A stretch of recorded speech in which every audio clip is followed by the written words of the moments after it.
আপনার আমাকে ভালো লাগে, তো আমি কি করব?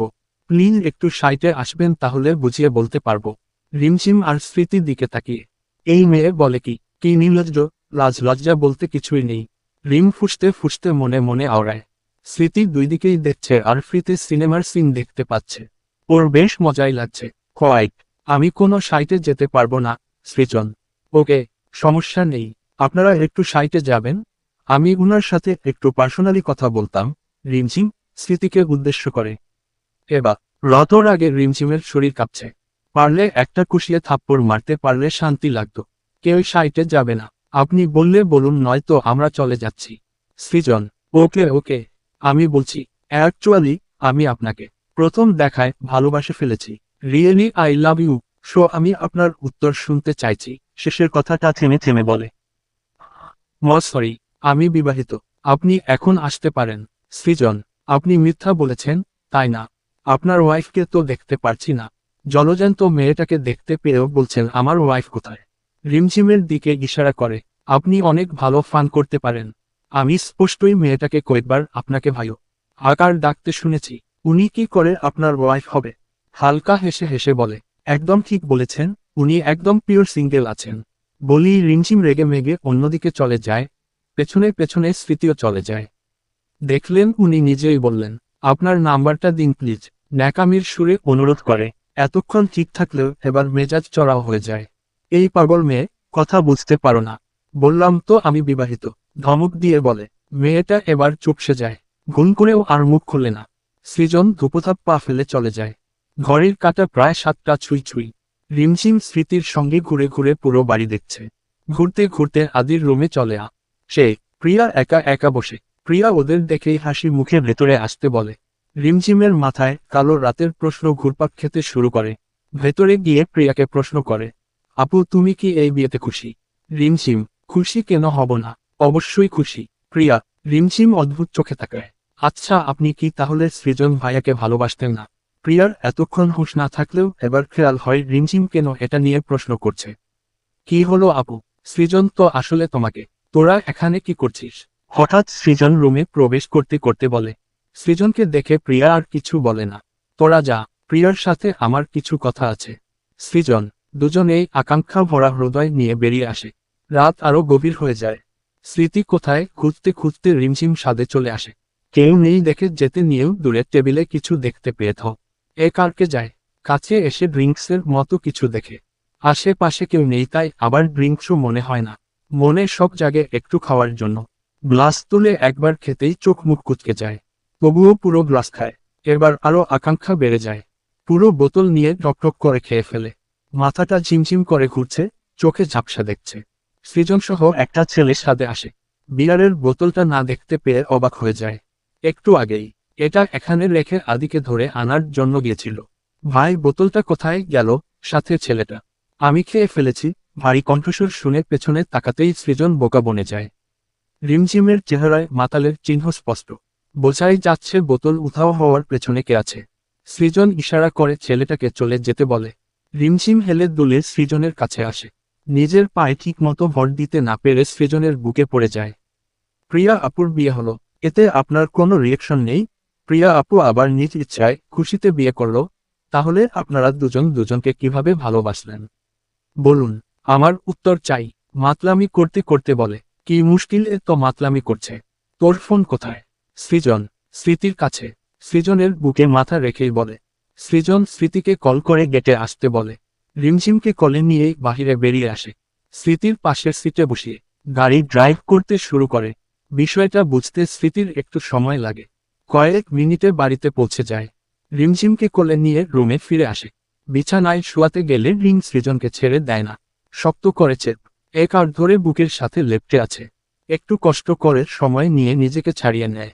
একদিন পর, আজকে রিমঝিম সকাল সকাল ঘুম থেকে ওঠে।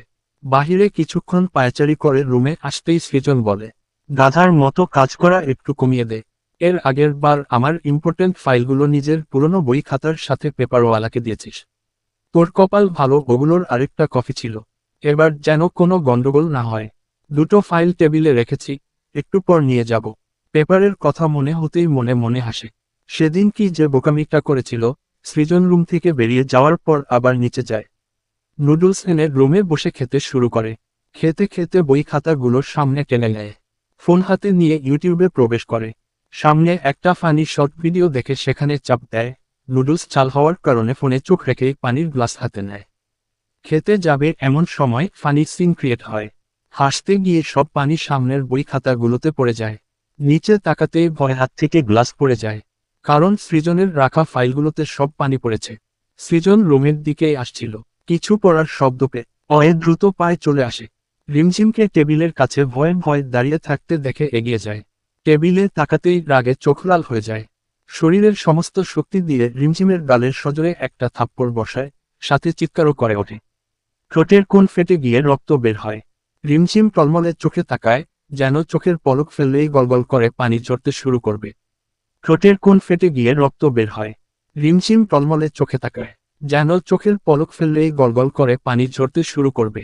একটু আগেই তোকে সাবধান করে গেলাম, তারপরেও স্টুপিডের মতো কাজ করেছিস। আমার সামনে থেকে যা, নয়তো গালে আরেকটা থাতারা চিহ্নপত্র বসিয়ে দেব। রাগে চিৎকার করে বলে ওঠে। রিম গালে হাত দিয়ে সৃজনের দিকে তাকিয়ে নীরবে দাঁড়িয়ে অশ্রু ঝরতে থাকে। সৃজনের চিতারা চিহ্নকারে নাজমা বেগম আর স্মৃতি দৌড়ে আসে। রিমঝিমকে কাঁদতে দেখে নাজমা বেগম দ্রুত কাছে এগিয়ে যায়। কি হলো, যেতে বলেছি তো।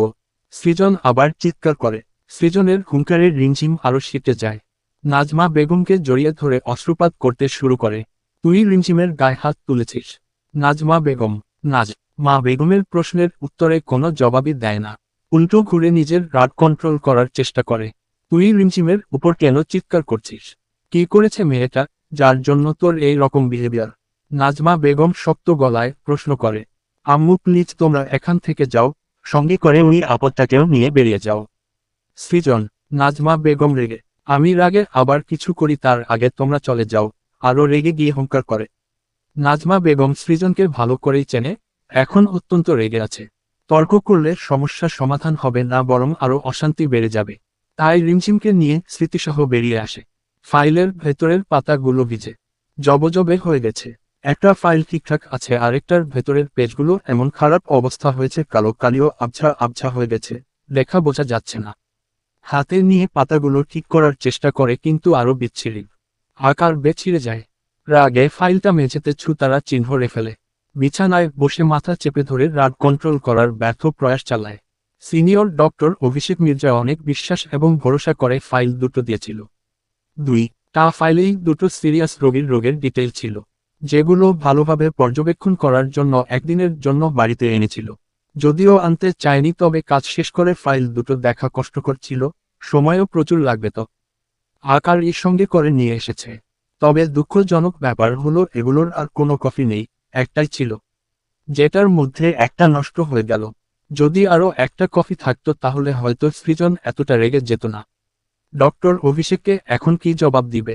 তার বিশ্বাসের মর্যাদা রাখতে পারেনি। সবচেয়ে বড় কথা, এই রোগীর দুইটির অপারেশন আছে 2 দিন পরে। এখন কি করবে সেটা ভেবে সৃজনের রাগ আরও তরতর করে বাড়ছে। কিছু একটা মাথায় আসতেই দ্রুত হাসপাতালের উদ্দেশ্য বেরিয়ে পড়ে। নাজমা বেগমের রুমে বসে রিমঝিম হিচকি তুলে তুলে কাঁদছে।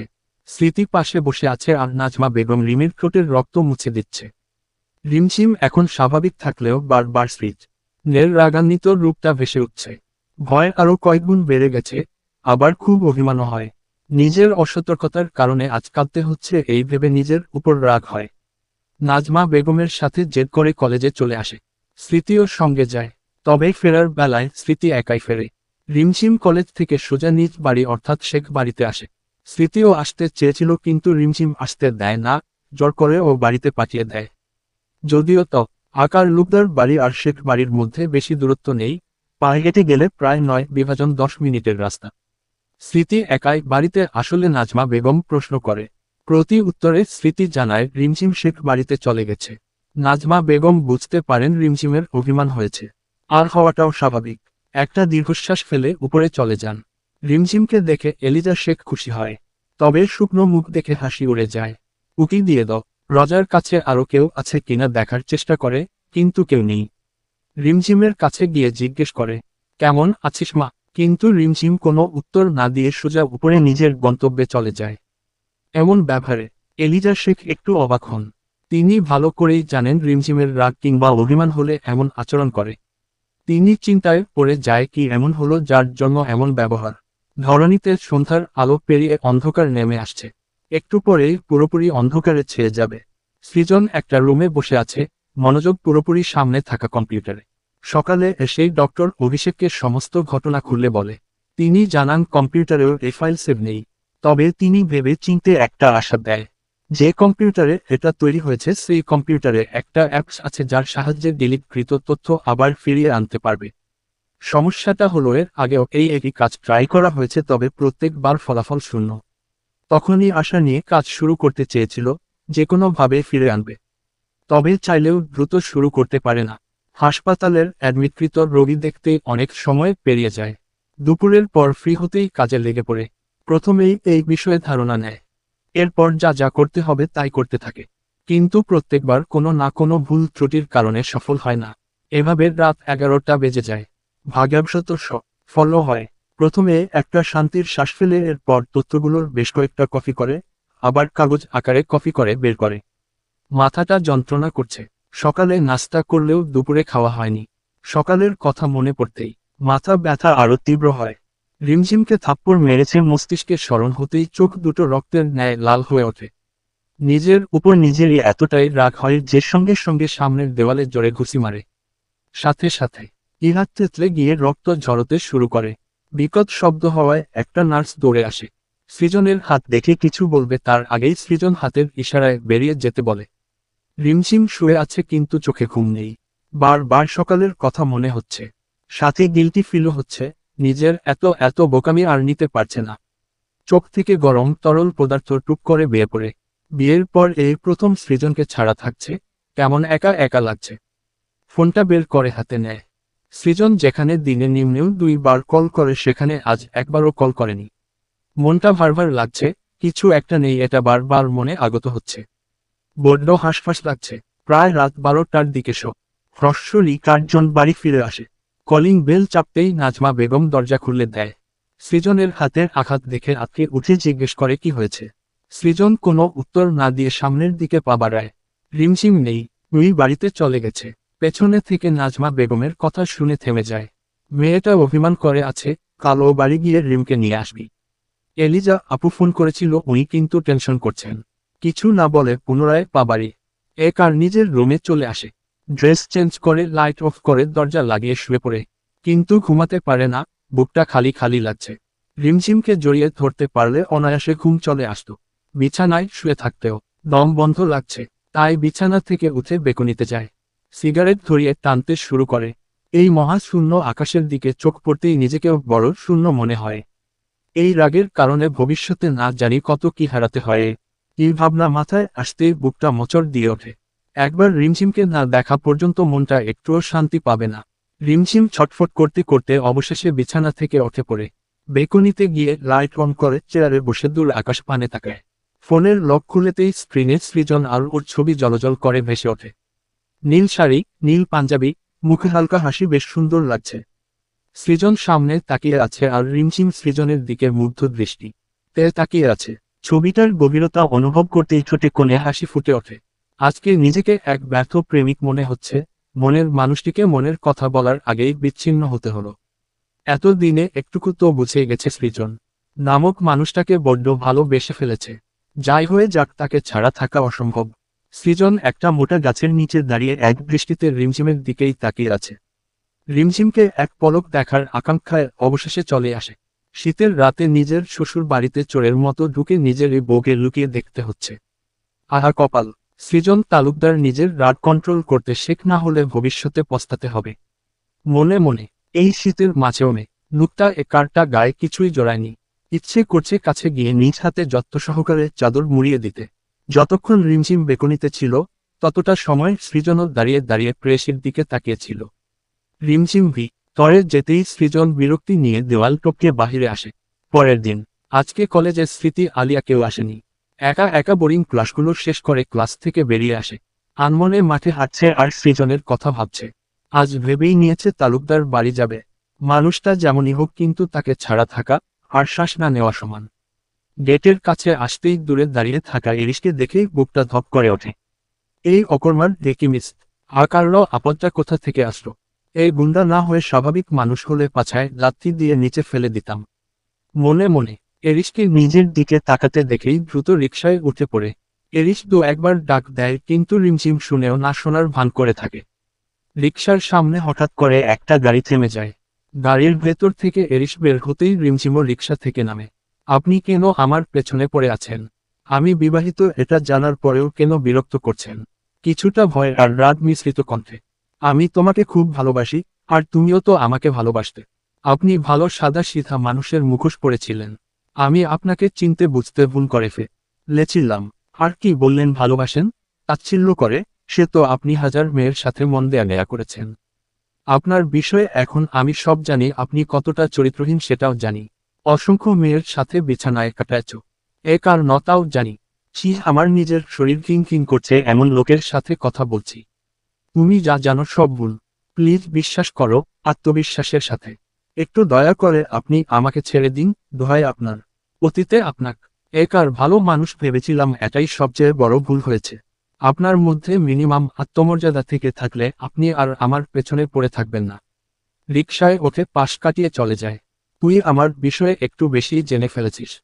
এতটা জানা তোর উচিত হয়নি। ফুলপরি চোখ লাল করে রিকশার দিকে তাকিয়ে চিবিয়ে চিবিয়ে শুধায়। একটা ডেভিল হাসি দিয়ে আবার শুধায়। তোর মতো কিউট ডলটাকে আমি ভোগ করতে পারিনি, অন্য কাউকে কি করে ভোগ করতে দেই? কাউকে ফোন করে কিছু বলে। মুখ বাঁকিয়ে হাসতে হাসতে পুনরায় গাড়িতে ওঠে, অপেক্ষা করতে শুরু করে। সাহস নিয়ে কথাগুলো বললেও মনে মনে একটু একটু ভয় পেতে শুরু করে। রিমঝিম সামনে তাকিয়ে আছে। এক মুহূর্তেই একটা গাড়ি সজোরে তারা চিহ্ন কামারে। রিক্সা ছিটকে গিয়ে বিকট শব্দে নিচে পড়ে যায়। রিমঝিম রিকশার নিচে চাপা পড়ে যায়। মাথায় বাজ পড়ার মতো যন্ত্রণা করতে শুরু করে। মাথায় হাত বুলিয়ে সামনে ধরতেই দেখে হাতটা রক্তে রঞ্জিত। সঙ্গে সঙ্গে ওখানে সেন্সলেস হয়ে যায়।